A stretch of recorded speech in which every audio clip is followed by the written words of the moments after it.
এই দলটা আমাদের বিরুদ্ধে লড়বে? একমাত্র ওদের হাতিয়ার হচ্ছে বিশৃঙ্খলা সৃষ্টি করা, নৈরাজ্য সৃষ্টি করা, সন্ত্রাস সৃষ্টি করা, খুন খারাপি করো, বোমা মারো, গুলি চালাও। ওদের একজন কেন্দ্রীয় মন্ত্রী আছে, দেখবেন যেদিনই আসবে তারপর দিন কেউ না কেউ আমাদের খুন হবে। যেদিনই আসবে তারপর দিন দেখবেন খুন হবে কেউ না কেউ। এইসব লোক রাজনৈতিক নেতা। 32 বছরে আমরা কি করেছি? কোথায় খুন করেছি আমরা? কোন রাজনৈতিক নেতাকে আমরা খুন করেছি? এত খুন হবে কেন? আমাদের এত রক্ত ঝরবে কেন কমরেডদের? তারা মানুষের কাছে ভালো সাজবে। এই দলটা আমাদের সঙ্গে লড়বে। ওদের নিজেদের মধ্যে কি অবস্থা দেখুন গে যান। কবির সুমন, ও আমাদের লোক নয়, টিএমসি সাংসদ। সে একদিন টিভিতে দেখছি বলছে খাবো খাবো খাবো খাবো খাবো। দুদিন বুঝতে পারিনি কি বলতে চাইছে। তারপরে বলছে ওরে বাপ রে বাপ, কি দল টিএমসি। একেবারে 1 পোয়া থেকে 3 পোয়া এক্সের যত নেতা আছে সব চুরি ছাড়া কেউ থাকতে পারে না, সব কটা চোর। গোটা দক্ষিণ 24 পরগনা জেলা পরিষদে চুরিতে একবারে শেষ করে দিচ্ছে। নিজেই বলছি, চোরে গাদা, যা করবে সবই টাকা, যা করবে সবই টাকা। আমার কথা নয়, কবির সুমনের কথা, ওদের সংসদের কথা। যে দলে কোনো গণতন্ত্র নেই, যে দলে সব চোর ডাকাতে ভর্তি, সমস্ত চোর ডাকাতে ভর্তি। আর আমাদের যদি কাউকে আমরা তাড়ি মারিয়ে দিই, আমাদের পার্টিতে যারা অপরাধ করে একটা শুদ্ধিকরণের অভিযান আমাদের চলে।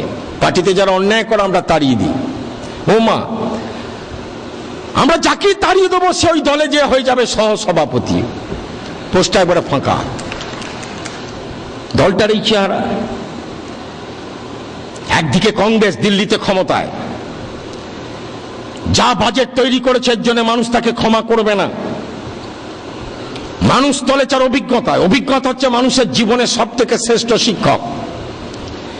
আমি যত চেঁচাই না কেন, কোনো কথা কানে ঢুকবে না মানুষের।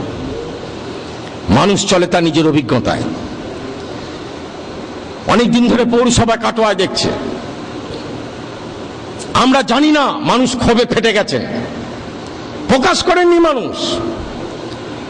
দেখা যাবে ভোট দিতে যাওয়ার সময় তারা সেই ক্ষোভের বহিঃপ্রকাশ ঘটাচ্ছেন। তারা, এটাই গণতন্ত্র। অনেক মানুষ আছেন আমাদেরকে স্বীকার করেন না কাকে ভোটটা দেব। অনেক সময় দেখেছি সেই মানুষ আমাদের পক্ষে ভোট দেন, আমাদেরকে বলেন না, একবারও বলেন না, কিন্তু আমাদেরকে ভোটটা দেন। কাটোয়ার অভ্যন্তর আছে। কয়েক বছর পৌরসভা চালাবার পর কংগ্রেস নামক দলটাকে মানুষও চিনেছেন। মানুষ বুঝে গেছেন কংগ্রেস নামক দলটা গোটা পশ্চিমবঙ্গে ধ্বংস হয়ে যাচ্ছে, শেষ হয়ে যাচ্ছে কংগ্রেস। কংগ্রেসের কোন নেতা দেখবেন হঠাৎ চেঁচাতে আরম্ভ করে। অনেক সময় চেঁচাতে আরম্ভ করে, এই দেখবেন কালকে চিদাম্বরম আসছে, কি আর করবে, জোটের বাধ্যবাধকতা। কালকে রাজধর্ম পালন করার জন্য তিনি দৌড়ে আসছেন পশ্চিমবঙ্গে। শুনছি মঙ্গলকোটে আসবে। আমরা তো অবাক। ফাল্গুনি থেকে শুরু করে একটার পর একটা মারা যাচ্ছে তো আমাদের কমরেড। বোম বাঁধতে যে 3-4 জন মারা গেল তোদের। কত ঘটনা ঘটছে মঙ্গলকোটে, ওরা মোট খুন হচ্ছে।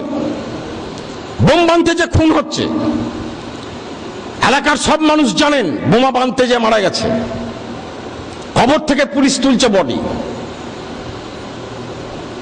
তো চিদম্বরম এসে কি করবেন? সিপিএম খুন হচ্ছে, আক্রান্ত হচ্ছে, সেই সব জায়গাগুলো যান, তাদের মা বাপের কাছে যান, কান্না শুনুন। আমরা খুনের রাজনীতিতে বিশ্বাস করি না। আমরা জানি সব মায়ের কান্না সমান, সব স্ত্রীর কান্না সমান। খুন খারাপি রাজনীতির মধ্য দিয়ে কখনোই এগিয়ে যাওয়া যায় না। এই কথাই আমাদের জ্যোতি বসু, প্রমোদ দাশগুপ্ত শিখিয়েছিলেন 77 সালে। যে কারখানা তাড়ানো তার সঙ্গে কংগ্রেস হঠাৎ করেছে এখানে কাটোয়াতে। কংগ্রেসকে দায়িত্ব নিতে হবে না? সিঙ্গুরের কারখানা চলে যাওয়া, মমতা ব্যানার্জির ভূমিকা কে বোঝে না? আজকে সিঙ্গুরের কারখানা চলে যাওয়ার পর পশ্চিমবঙ্গের ক্ষতি হয়েছে, আবার ঘুরে দাঁড়াচ্ছি আমরা। এই বর্ধমান জেলাতেই কত বড় বড় কারখানা হচ্ছে। অবাক হয়ে যাবেন আপনারা। জমিকে কেন্দ্র করে কোন রকম আন্দোলন সংগঠিত করতে এখন পারছে না। নতুন কায়দা, নতুন ভাবনা। গোটা পশ্চিমাঞ্চল যেখানে চাষ হয় না, বড় বড় কারখানা করার জন্য সব ছুটে আসছে। ভূষণ বিশাল ইস্পাত কারখানা করবে, লোক নেবে প্রায় অন্তত 20,000। সমস্ত ঠিক হয়ে গেল। ভূষণ যখন কারখানা করতে যাচ্ছে, সঙ্গে সঙ্গে কোল ইন্ডিয়া বলল মাটির তলা কয়লা আছে, এখানে কারখানা করা যাবে না। এখন একটা নতুন ছুতো পেয়েছে, যেখানেই কারখানা করতে যাচ্ছে কোল ইন্ডিয়া বলছে কয়লা আছে। বুঝিও কোন জামুরিয়াতে তৈরি করার জন্য চেষ্টা করলো বিশাল ইস্পাত কারখানা, বাধা দিচ্ছে কোল ইন্ডিয়া। অন্ডালে তৈরি হচ্ছে বিরাট বিমানবন্দর, অনেক বাধা দেওয়ার চেষ্টা করেছিল, সরিয়ে দিয়ে ম্যাপটাকে। তৈরি হচ্ছে বিশাল বিমানবন্দর, কমপক্ষে 50,000 ছেলে আগামী দিনে কাজ পাবে। পানাগড়ে তৈরি হচ্ছে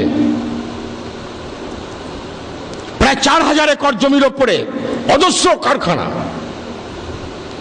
ভাবতে পারেন, চাষিরা বলছে জমি কেন নেবে না। এতদিন পশ্চিমবঙ্গে জমি নেওয়া নিয়ে প্রতিক্রিয়া দেখতাম, এখন জমি না নেওয়ার জন্য রেগে যাচ্ছে। আমাদের কর্মীদের বলছে আমার জমি কেন নেওয়া হবে না।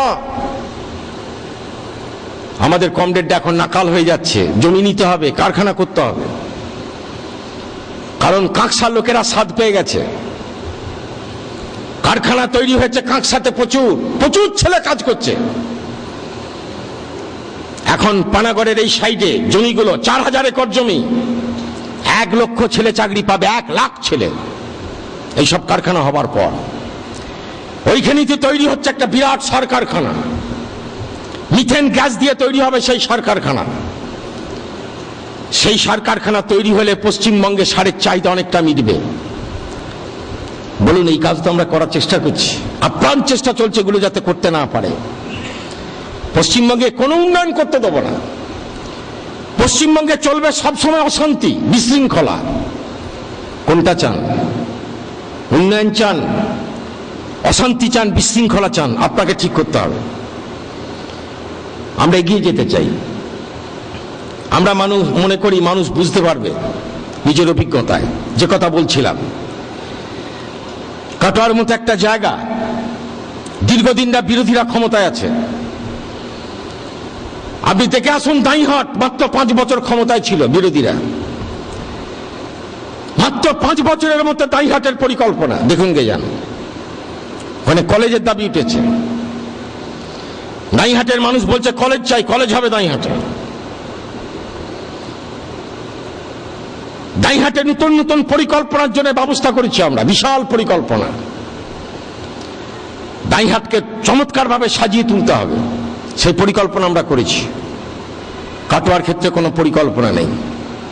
ওই রাজ্য সরকার যা টাকা দেয়, কেন্দ্র সরকারের যা টাকা বিভিন্নভাবে আসে, ওইসব রাস্তাঘাট আর 2-4টে এখানে ওখানে দুটো কাজ, এটাই শুধু উন্নয়ন নয়।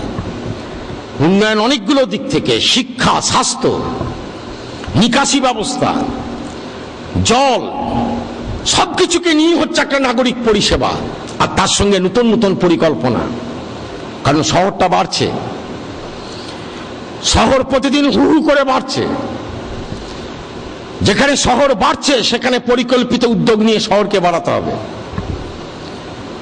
শহরের চারপাশটা কেমন হবে তা ব্যবস্থা করতে হবে। কোনো পরিকল্পনা নেই। আমরা বলছি একটু ভাবার চেষ্টা করুন। আপনারা এগিয়ে আসুন। নির্বাচনে আমাদের কাছে গুরুত্বপূর্ণ আলোচনার মধ্যে আসুক জিনিসপত্রের দাম। যেভাবে দেশটা চলছে আমরা কেউ খেয়ে পড়ে বাঁচতে পারবো না। জিনিসপত্রের দাম কেন্দ্র সরকার কমাবে না বড় লোকদের স্বার্থে।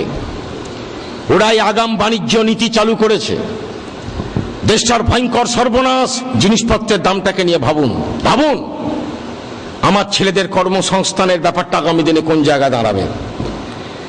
ভাবার চেষ্টা করুন পশ্চিমবঙ্গে নৈরাজ্য বিশৃঙ্খলা সৃষ্টি চলবে কিনা।